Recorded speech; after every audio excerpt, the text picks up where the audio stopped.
بسم اللہ الرحمن الرحیم۔ معزز خاتم حضرات، السلام علیکم ورحمۃ اللہ وبرکاتہ۔ ہم میں سے ایک بہت بڑی تعداد جب جہنم کا تذکرہ آتا ہے، دوزخ کا تذکرہ آتا ہے، تو بڑے آرام سے کہہ دیتی ہے جو ہوگا دیکھا جائے گا۔ کاش انہیں اس بات کا پتہ چل جائے کہ جہنم کس قدر ہولناک ہے۔ یہی ہمارے آج کے قرآن مجید کے سبق کا موضوع ہے۔ آئیے سب سے پہلے آیت مبارکہ کی تلاوت کرتے ہیں۔ اعوذ باللہ السمیع العلیم من الشیطان الرجیم۔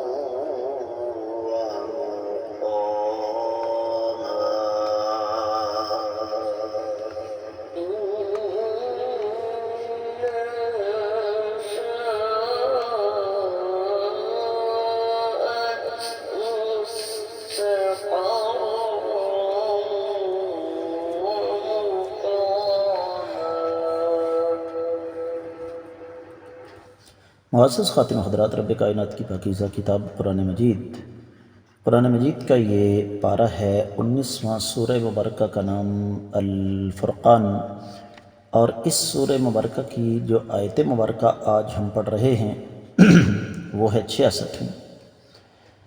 اور 66ویں آیت مبارکہ پڑھنے سے قبل مجھے اور آپ کو 65ویں آیت مبارکہ ذہن میں رکھنی چاہیے، جس میں اللہ مالک العلم رب الجلال والاکرام نے ہمیں یہ سمجھایا ہے کہ اللہ کے نیک بندے ہمیشہ یہ اللہ تعالیٰ سے دعا کرتے ہیں کہ الہ العالمین ہمیں جہنم کے عذاب سے بچانا، کیونکہ جہنم کا عذاب دائمی اور ابدی ہے۔ یہ بات بیان کر کے رب کائنات نے فرمایا کہ اگلی بات وہ یہ کہتے ہیں کہ انہا بلا شبہ وہ ساعت بدترین جگہ ہے، مستقرن ٹھہرنے کے لیے، و مقامہ اور رہنے کے لیے۔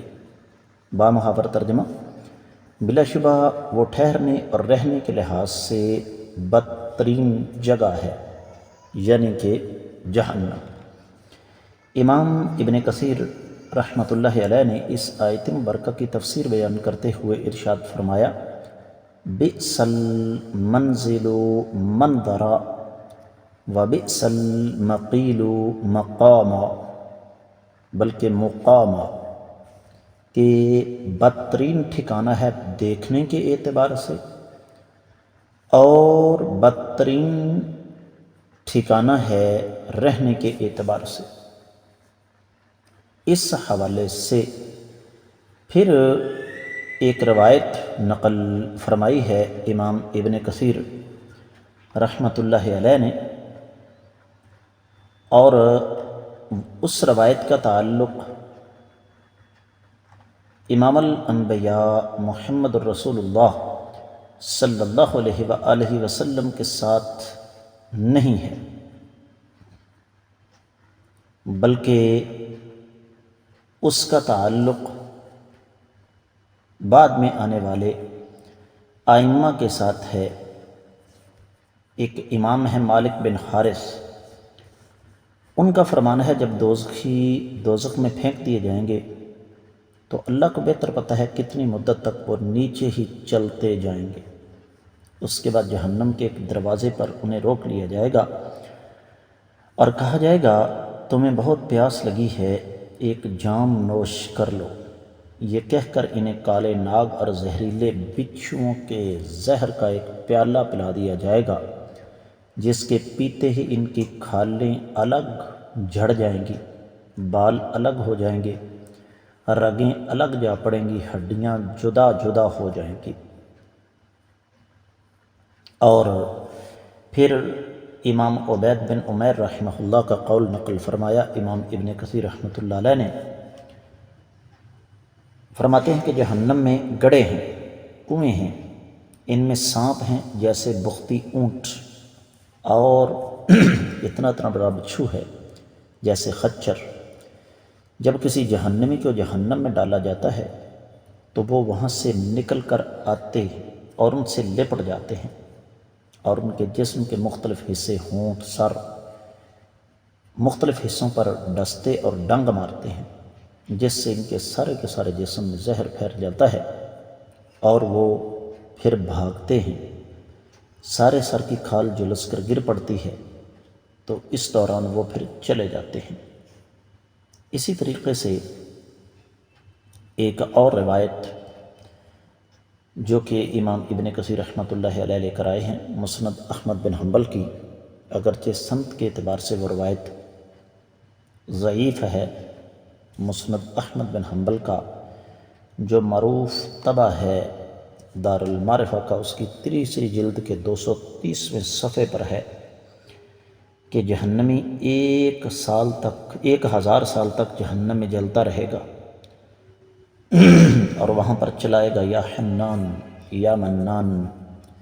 رب کائنات پھر جبریل امین سے فرمائیں گے جاؤ دیکھو وہ کیا کہہ رہا ہے، حالانکہ اللہ کو تو پتہ ہے۔ جبریل امین آ کر دیکھیں گے کہ سب جہنمی برے حال میں سر جھکائے آہوازریاں کر رہے ہیں۔ جا کر اللہ ملک الاعلی رب الجلال والاکرام کی بارگاہ میں گزارش کریں گے، اللہ تعالیٰ فرمائیں گے جاؤ فلاں فلاں جگہ پر فلاں شخص ہے اور اسے لے آؤ۔ اسے لایا جائے گا اور اسے لا کر اللہ کے سامنے کھڑا کر دیا جائے گا۔ رب کائنات اس سے دریافت فرمائیں گے، اس سے سوال کریں گے کیسی جگہ پر ہو؟ یہ جواب دے گا الہ العالمین، اس سے بدتر جگہ ٹھہرنے کی اور کوئی ہو ہی نہیں سکتی ہے۔ اللہ تعالیٰ فرمائیں گے اچھا اسے اس کی جگہ واپس لے جاؤ۔ یہ گڑ گڑائے گا، عرض کرے گا اے ارحم الراحمین، جب آپ نے مجھے اس سے باہر نکالا تو اب میں امید نہیں کر سکتا تھا کہ آپ مجھے دوبارہ داخل کریں گے، مجھے آپ سے رحم و کرم کی امید ہے، مجھ پر رحم کھائیے۔ تو جب آپ نے مجھے جہنم سے نکلوایا تھا تو میں خوش ہو گیا تھا، اب اس میں تو مجھے مت بھیجیے۔ تو اللہ رب العزت پھر ایسے شخص کو چھوڑنے کا حکم دے دیں گے۔ تفسیر ابن کثیر میں جو کچھ بیان ہوا وہ اتنا ہی۔ دیگر کتب تفسیر کا جائزہ لیا جائے تو اہل علم کی ایک بہت بڑی جماعت، جن میں امام ابن جریر، امام ابو حیان، امام ابن عجیبہ، ان کی کتاب ہے البحر المدید، پھر اسی طریقے سے امام ابن بادیس، یہ تمام کے تمام اہل علم اس طرف گئے ہیں، کہتے ہیں کہ بظاہر ایسا لگتا ہے، خاص طور پر امام ابو حیان نے فرمایا کہ مستقرن اور مقامہ، عام لوگ یہ سمجھتے ہیں کہ یہ دونوں مترادف ہیں، جبکہ ایسی بات نہیں ہے، یہ دونوں ایک دوسرے کے مترادف نہیں ہیں، بلکہ ان میں فرق ہے۔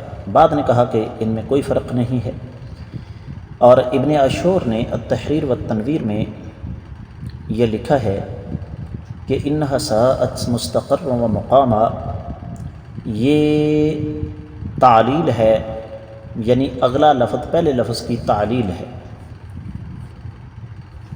اس پر اہل علم نے اور بھی بہت کچھ کہا، لیکن ظاہر بات ہے اختصار کے پیش نظر ہم آگے بڑھتے ہیں، بات کو اختتام کی طرف لے کر جاتے ہیں، اور بنیادی بات جو سمجھنے والی ہے کہ یہ بدترین ٹھکانہ ہے۔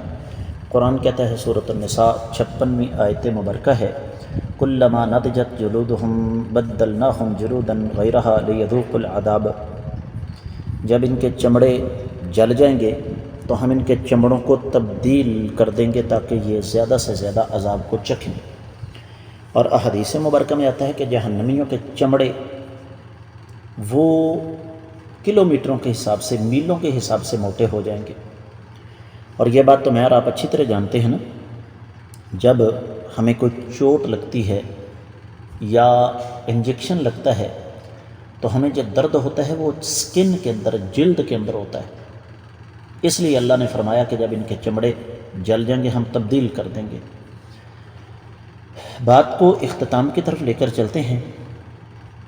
اہل علم یہ فرماتے ہیں کہ انہا ساءت مستقر و مقاما، یہ دراصل رب کائنات نے یہاں پر اپنے نیک بندوں کی خوبیاں بیان کرتے ہوئے فرمایا کہ وہ جہنم کی اس ہولناکی کو سمجھتے ہیں، لہذا اس سے اللہ کی پناہ میں آتے ہیں۔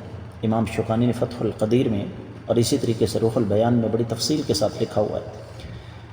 گرامر کے ساتھ دلچسپی رکھنے والے ان کو میں بتا دوں کہ مستقرًا و مقاما یہ دونوں منصوب ہیں یا حال یا تمیز ہونے کی بنا پر، اور اہل علم یہ فرماتے ہیں کہ مستقر یہ گناہ گاروں کے لیے ہے جو وہاں سے نکل آئیں گے، اور مقام یہ کفار کے لیے ہے، وہ وہاں ہمیشہ ہمیشہ کے لیے رہیں گے۔ تو یہ ایک نئی چیز آپ کے لیے آ گئی۔ اگر کوئی یہ کہے جناب مستقر اور مقام ان دونوں میں فرق کیا ہے، تو یہ اہل علم نے ایک فرق ان دونوں میں بیان فرمایا ہے کہ مستقر یہ دائمی ٹھکانہ نہیں ہوتا، مستقر ٹھکانہ ضرور ہے لیکن دائمی نہیں، یعنی گناہ گار جہنمی بالآخر وہاں سے نکل آئیں گے، اور مقام یہ کفار کے لیے ہے۔ اس میں پھر اہل علم نے کچھ ایک اور بحث کی ہے جس کا تعلق علم القراءات کے ساتھ ہے، وہ میں یہاں نہیں کرنا چاہتا، اس لیے کہ اس کا تعلق عوام الناس کے ساتھ نہیں ہے۔ تو حاصل کلام یہ ہے معزز خواتین حضرات کہ جہنم انتہائی ہولناک ہے، ہمیں جہنم سے بچنے کے لیے اہتمام کرنا چاہیے۔ اللہ تعالی ہمیں اس بات کی توفیق عطا فرمائے۔ اس کے ساتھ ہی آج کا سبق مکمل ہوتا ہے، اجازت دیجیے، السلام علیکم ورحمۃ اللہ وبرکاتہ۔